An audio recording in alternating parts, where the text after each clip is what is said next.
Good afternoon. Apologies. It's been a long day. I'm sure it has reflux as well.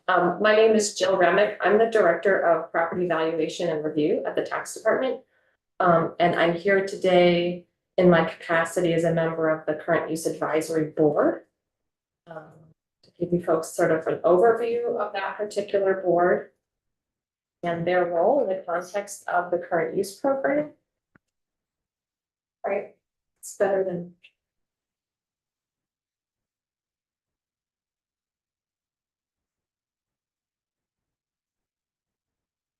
It's not one. Sorry, There you it go. doesn't like my picture, I guess.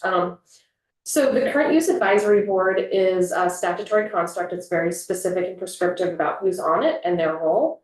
There are members from sort of each of the communities that are involved with the current use program.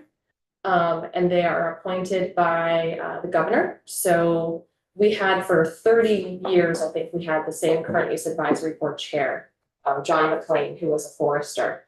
And so he retired a year or so ago, and despite my multiple months of refusing, no one else on the board wanted to take over as the board chair, so I'm serving in that role. Purely, frankly, the Current Use Advisory Board is attached to the tax department for administrative purposes anyway, right? We're the ones writing the agenda, distributing materials, updating our website, working with the governor's office to find folks to serve on the board. So that's sort of how that's what I'm doing as the chair. And then also, right, we have certain requirements for holding public hearings and things like that. I have experience as a school board chair, so I'm able to run a meeting following Robert's Rules of Order. But it is kind of a strange position to be the chair of the Current Use Advisory Board. I'm supposed to be a member of that. So I'm really sort of cognizant to, like, my job is to sort of help the board function. So they have some very specific, like I said, main duties. The largest one is the establishing the use values every year. So the use values are the values that are calculated into the property tax valuation so that it reduces property tax bills for those enrolled in the program. And those use values are proposed from the Agency of Agriculture, has a very specific formula for the agriculture. And then the Forestry, Department of Forest, Parks and Recreation has a very similar specific formula that they use to come up with use values. And so they bring those to the Current Use Advisory Board. There's a conversation, and then the board approves those use values every year. They also have a requirement to hold a public hearing every year. So we do those typically. I think the statutory deadline is sometime in October, and then we have another one in the fall or in February. They haven't been particularly well attended by the public. And so we're trying to do more work of getting things up on our website and trying to work harder to get the word out. So it is a public committee. So as it is, we have those posted at the Department of Libraries, right? But we really weren't doing a good job of sort of getting the word out that this is one of the main functions of the board. So we actually did have some public comment at our meeting this week. The major role of the Current Use Advisory Board is also the specific administrative rules that oversee the current use program. So that is another statutory directive, basically sort of fleshing out the statutory requirements and the definitions of the program to oversee the administration of that. And the board is actually in the process of updating those because they have actually not been updated since 1985. So they're very out of sync with what the program currently is and what the statute currently is. They're still written as though the listers are the ones approving current use applications and things like that prior to the whole harmless payment. So we are actively working on updating those. And then another one of the roles of the Current Use Advisory Board is to recommend any legislative or administrative changes. In the past, the board has discussed things like the land use change tax. There also does seem to be a lot of interest in board members of revisiting the use value calculations, at least to some extent, for both agriculture and forestry. They're required in session law to be the way that they are based on 2010 presentation from the then PBR director. And so they were actually enacted into session law at that time. So we would need a statutory change to change that calculation.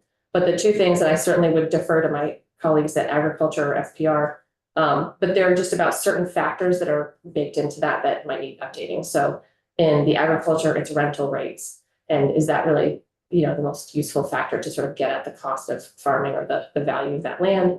And then in forestry, there's a forest management factor, trying to sort of account for the cost of maintaining forest parcels, and it's been set at 0.25 since everyone who's on the board or who's been in the program who's on the board can remember. And so is that something that we should revisit because the management expectations are higher than the invited fed? Oh, gosh. All right, well. Right, so these are all just, and again, this is very high overview, and then I'm happy to answer any questions, but so some of the key dates, like I said, we are required by February 1st to establish any the criteria for the program and recommend any changes to the legislature. The February 15th deadline is when we have to get those use values. So if you can imagine, we get all the information, all the grand lists are set in 2024. We are actively processing applications right now.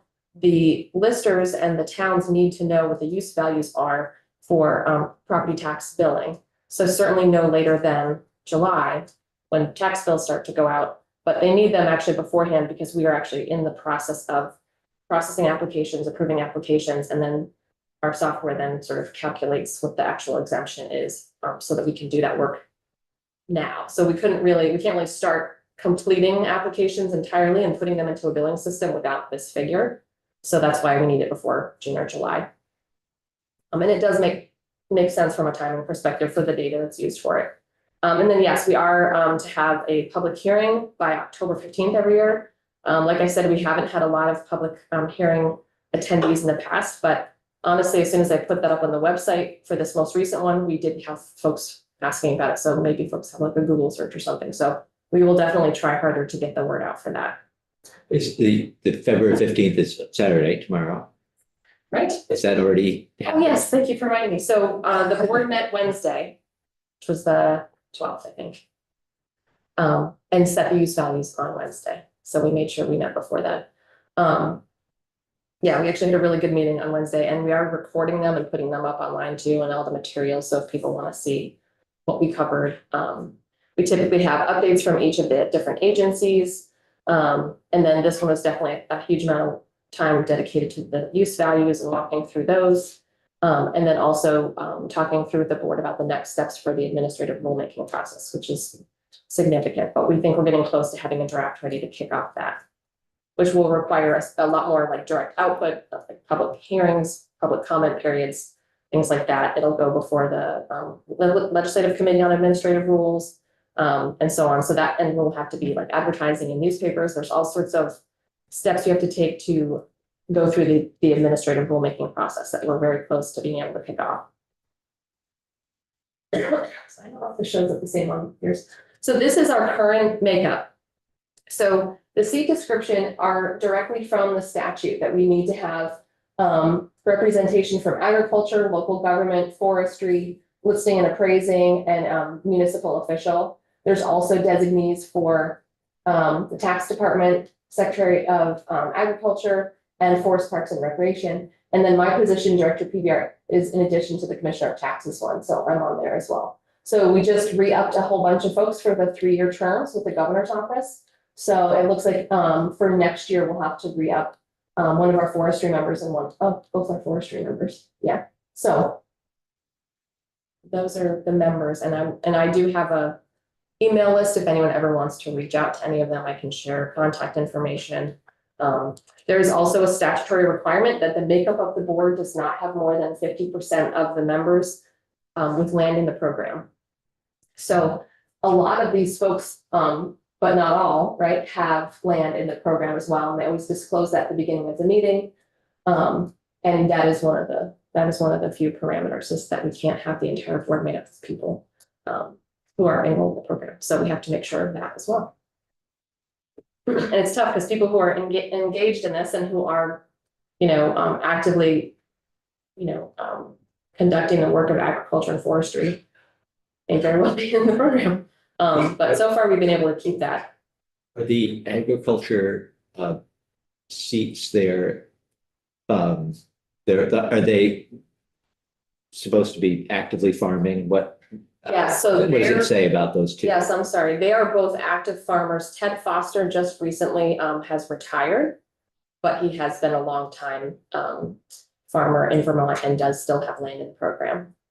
Can he continue to serve on the board even if he's not? That's a good question. I think so. I don't think it says they have to be actively, but I think they have to be. Eligible. Yeah, I'll pull up the statute in a second. That's a good point. He definitely still has cows and land in the program. But whether he's got help, because he's probably in Florida during the year.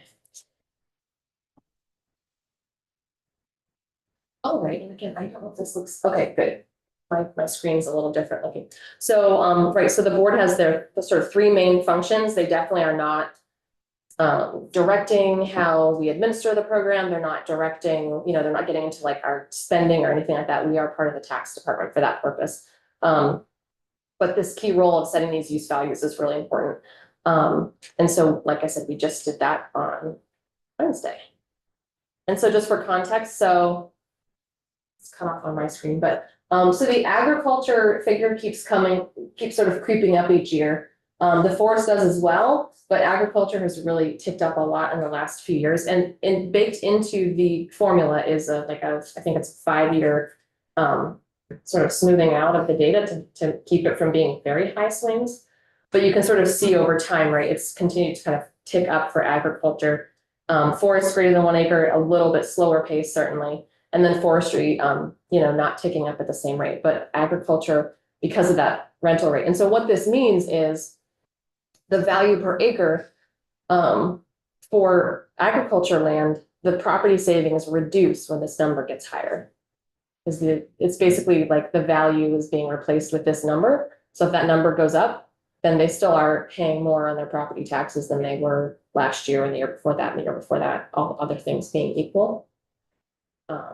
So that is definitely something that Agency of Agriculture is interested in. Just maybe starting the conversation, it would definitely be something that would require like a consultant, like an economist or someone to kind of, or see what other states are doing if we did actually want to change that use value. But it's that particular rental rate factor that really seems to be driving this up. It's not cost prohibitive, but it's just worth noting that is continuing to tick up. It's also in part just property values are going up as well. So then, the use value is a subtraction, is an exemption from the current fair market value. So as those go up as well, we also saw that when I was here with my annual report, the cost of the program or the savings to landowners is going up for a lot of different reasons. I think I had this slide the other day, but I just thought it's important to remember. Current use requires a lot of different partners to make it successful, right? So we have landowners who are enrolled in the program. We have landowners who may be leasing to a qualified farmer who are in the program. If you are doing the forest management work, I think you folks had Keith Thompson in here pretty recently. That is very much like highly recommended and for a forest management plan to be administered. We do have real estate attorney. We have a lot of transactions every year that we're dealing with real estate attorneys. But also the county foresters at Forest Parks and Recreation. There's my staff in the building next door. Processing applications, updating enrollments, reviewing maps and making any acreage updates, working with the towns for any property tax resolutions, things like that. There's the Current Use Advisory Board, listers, assessors, and town clerks. And the town clerks are required to record the contingent lien at the time of enrollment and also remove the lien when the land use change tax has been paid. So that is a really important piece because the contingent lien follows the land. So as property might change hands over time, it's really important that the land records are kept up to date so that contingent lien stays with the property until the land use change tax is paid. Now that's all I really thought. It's pretty, the board, it's a pretty straightforward role, but I'm happy to answer any questions anyone has or. Representative Burke. If you don't mind going back to a couple slides back with the prices Oh, yeah. of the use values per year. Yeah. I don't know, I can't quite see the bottom value in the yeah. corner, but 254 is the bottom. 254, okay. Yeah. So, yeah, one concern I've had, especially on agricultural land, is that it, being it's based off of use, looking at probably the highest percentage of our ag land is for dairy. That, you know, they've seen the same price since 2012 for their milk, but the tax that they pay for the use of the land has almost doubled Right, during that time. right. Is that a conversation that's being had on the board at all? Yeah, that's definitely, Agency of Agriculture is very interested in sort of revisiting that. I think it was milk. It was the, based on milk prices prior, maybe not prior to 2012, maybe it was like more like 2008, something like that. But that was volatile at that time, so it was actually sort of harder to predict, so they've moved to this rental rate. But that is now sort of starting to show that that's not necessarily reflected either. So that would require, Maybe a 10-year average on price or something, or 5-year average? yeah, on I think they price? do. I think one of, I definitely would want to have Ryan Patch from Agency of Agriculture come in. I do have this, I actually do have this on my package. I can pull up the actual factors. But there's like, it's like 5-year sort of average it out. They do all the calculations for 5 years and sort of average it, so it's not like the actual number of this year, if it wasn't part of this calculation, was like 700 something. Right. So it's like, yeah, it's like smoothing out. You're saying an average on the rental? Yeah, Price. so like, stop sharing, I can figure out how to do that. Stop share, yeah, let me just pull up, we just barely had the meeting, and so I have the actual formula and the calculations on here. But yeah, so the 1 year, if there wasn't the 5-year average or the 6-year average, was like 700 something. Sure. Yeah. Yeah, I guess from my perspective on this committee and as a farmer myself, just it's a little concerning to see the cost doubling to the farmer when they're still receiving the same amount for what comes off of that acre of land, basically. Right. And would definitely like to see, you know, to see some changes there if, you know, over time is possible. This, Jill, maybe I'll wait for you to find what you're looking for there, but I wanted to follow up on Representative Bird's comment. Yeah, so you'd want Ledge Council to explain exactly, but it is session law from 2010 that pointed to a memo. And so we tracked that down because we were kind of wondering where this came from. So I think there would have to be, maybe it's new session law that changes that, or it doesn't require that that's the prescribed calculation, so that theoretically the current use advisory board or whomever could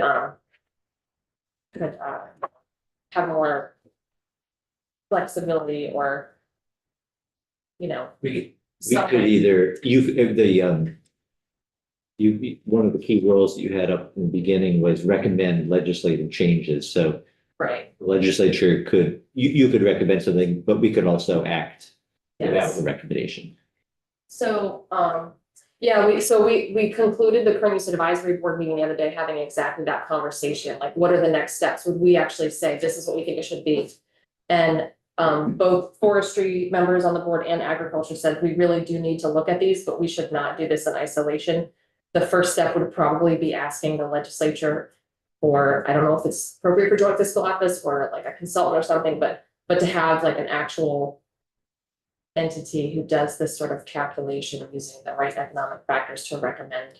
I think it was done by, I think there used to be like an economist at the Agency of Agriculture who used to do this calculation. So as you can see, right, it's not super straightforward, but you can see over the last few years, the changes, and then here's that average. So it's 5 years. So the 2025 alone was 776. So if we didn't have this averaging out, that's what it would be. So it's gone from 405 in 2021 to 776 just 5 years later. So it's averaged out, but using the current way that we're required to use this calculation, it continues to go up. And again, I would definitely want Ryan Patch from the Agency of Agriculture to come in and get more into the details if that's something this committee is interested in. I think he would be happy to, and I also think there's interest in forest as well. Knowing the context of like the financial implications and the role of the statewide Yeah. education funding and things like that. We had the Department of Forest in yesterday and Keith Thompson patiently went through the formula that they use. Okay. So we saw the 0.25, for example, the management percentage, and it's this. I mean, it's the same growth that we've seen, as you saw, as you showed us in the chart, the growth over the years that doesn't necessarily relate well with what the, what we think anyway, the income or from log, cost of land, right, right. Okay. Other questions?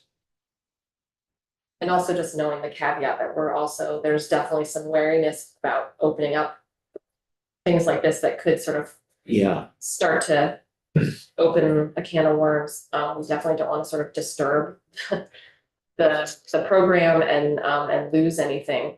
But it does seem like these are outdated figures to be using, and we probably have better information now that we could use. To that point, I think that you're making, I've heard from constituents that, looking at other sources of property tax revenue, such as second homes owned by folks that don't live here, as another, like, to make up the differences on some property tax. Sure.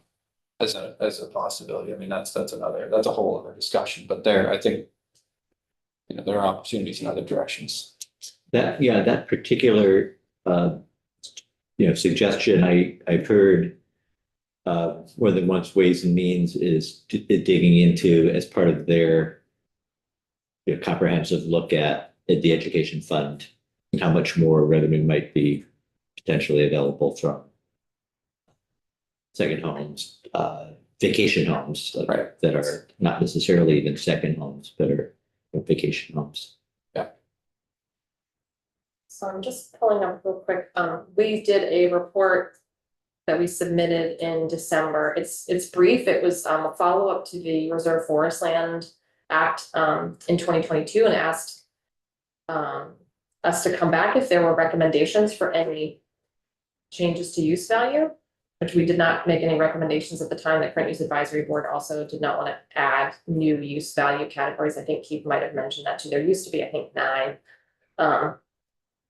But this report, which is on your report webpage, does have the exact language of the calculations for both ag use and forestry. So if that is something that folks want to find quickly, it's all in that. It's called the Act 146 report of 2022 on your legislative page. Okay.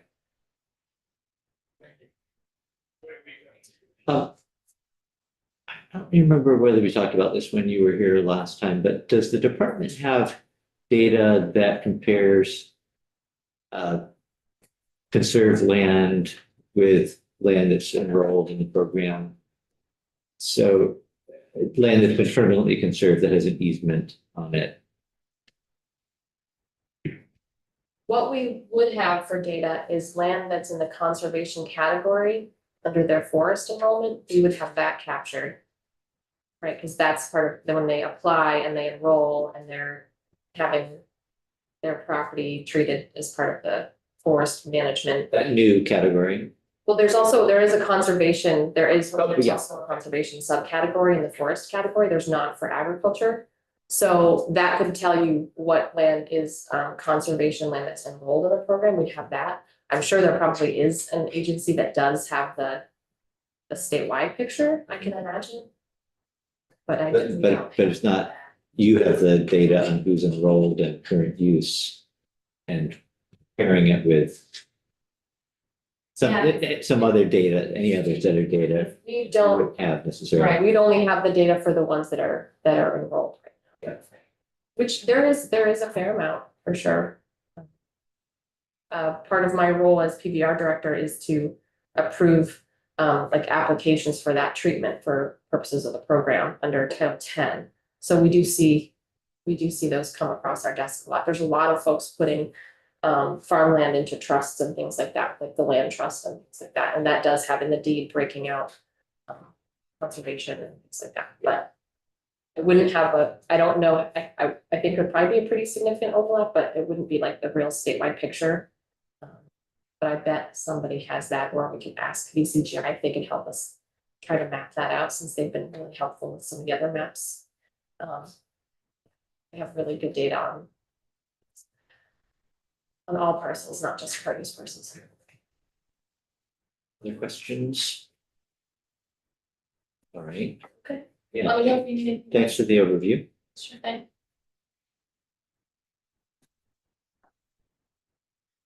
All right, thank you. Have a nice weekend. Thanks, Bill. We've got a little time before Rosie comes in, so we can go off of